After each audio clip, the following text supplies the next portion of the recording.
Kenya में taxes में इजाफे पर शहरियों का मीटर घूम गया। मुजाहरों और एहतजाज में मजीद शिद्दत। पुलिस फायरिंग से 10 अफराद हलाक, 50 से ज्यादा जख्मी हो गए। सैकड़ों मुजाहिरीन ने नैरोबी में पार्लियामेंट की इमारत पर धावा बोल दिया और इमारत में घुसकर मुख्तलिफ हिस्सों में आग लगा दी। मुजाहिरीन को मुंतशिर करने के लिए पुलिस ने आंसू गैस की शेलिंग की और पानी की तोपें चलाई। मुजाहिरीन ने पुलिस की गाड़ियों पर पथराव किया।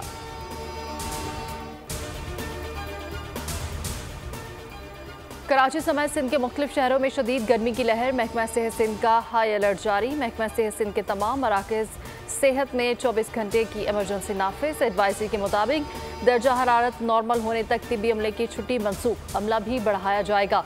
एम्बुलेंसेज हंगामी बुनियाद पर गर्मी से मुतासर अफराद को करीबी अस्पताल मुंतकिल करेंगी।